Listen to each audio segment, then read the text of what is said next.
근데 이 나경원, 김문수 두 인사들은 조기 대선에 대해서 함부로 얘기하지 마 이렇게 얘기했던 사람들 아닙니까? 근데 나설 것으로 보입니까? 대통령 후보로? 뭐 정치인들이 하는 얘기를 뭐 그냥 액면 그대로 받아들일 수는 없는 거니까요. 자, 지금 김문수 노동부 장관 같은 경우는 비선에서 이 대략 한 5, 6명에서 7, 8명 뭐 고선에서의 참모진이 이미 구성이 돼서 비선 캠프 같은 거를 가동을 하는 것 같습니다. 예. 그리고 또 김문수 장관이 그동안에 썼던 책을 일부를 발췌해서 조만간 책을 한 권 낸다라고 좀 준비를 하고 있습니다. 뭐지 출마한다는 얘기입니다. 네, 뭐 이게 국민의힘은 뭘 한다 그러면 한동훈 뭐 전 대표도 그랬습니다만 유력 주자들이 책을 내는 게 일종의 약간 자신의 어떤 출마 의지를 보여주는 시그널 뭐 이렇게 그렇습니다. 이제 인식하는 부분이 있어서 예.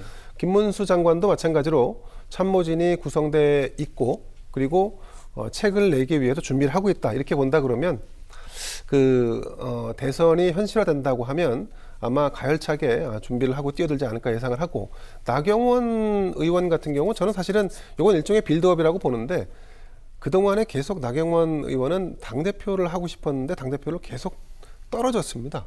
근데 지금 이 시국에서 대권에 대한 도전 의지를 내려놓으면 서울시장 얘기도 나오고 뭐 그러던데. 뭐 서울시장도 마찬가지죠. 예. 그러니까 대권에 대한 강한 의지를 일정 정도 흘리는 것은 뭐냐면 그것이 안 되더라도 그 이후에 차선으로 서울시장이든 당권이든 그 아래 자리를 노린다. 그렇죠. 예를 들어 지금 원희룡 전 장관 같은 경우도 약간 꿈틀꿈틀합니다만 뭐 잘 움직이지는 않습니다만 예. 참모들의 전원으로 얘기를 듣자 하니까 본인이 뭐 다음에 있을지도 모를 대선에서 일종의 조정자, 내가 두루두루 다 원만하고 친하니까. 예. 그런데 그건 굉장히 좀 순진한 생각인 게 일단 대선 후보로 무언가 도전장을 내밀지 않으면 그런 룸 자체도 생기지 않기 때문에 그래서 이제 반대적으로 나경원 의원 같은 경우는 그런 룸을 스스로 만들기 위해서 네. 자기 서울시장이든 아니면 당권이든 그래서 지금 김문수 뭐 이런 분들과 대권 주자와 발을 맞춰서 보폭을 맞추고 있는 것이 아닌가 봅니다. 그러면은 말씀하신 대로 지금 뭐 다선 의원들 5선, 6선 뭐 당대표까지 했던 분들 뭐 시장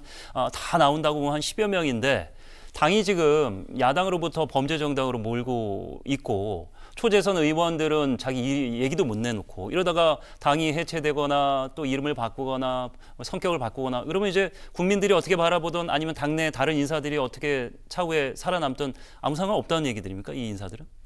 글쎄요. 이제 그러기 위해서는 예. 이게 이제 국민의힘이 처해 있는 딜레마가 아닌가 싶은데 어쨌든 대통령에 대한 탄핵이 진행되고 있기 때문에 결과가 나오기 전까지 그 결과가 나온 것을 전제로 해서 움직이는 것. 예를 들어서 탄핵이 인용되면 조기 대선에 치러지니까 그걸 가정해서 그럼 난 지금부터 준비해야지. 그거는 당원들의 성난 이 당심에 이반되는 어떤 행동이기 때문에 그런 부분들에 대해서는 좀 두려워하는 것 같고 오히려 이제 저는 사실 조기 대선에 치러진다는 가정하에 본다 그러면 네.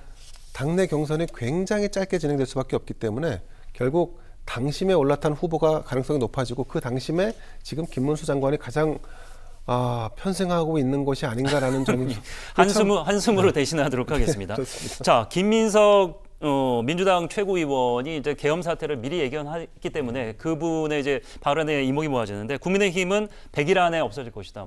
윤 대통령 부정할 것이다. 이런 얘기들을 했어요. 네, 이게 뭐 대선 전에 부정하냐 아니면 대선 끝나고 부정하느냐 저는 뭐 그 시간의 문제라고 봐요. 예. 근데 앞서 말씀하신 것처럼 이미 국민의힘은 호랑이 등에 탔습니다. 계엄 해제에 참여해서는 안 됐다. 그 다음에 내란 아니다.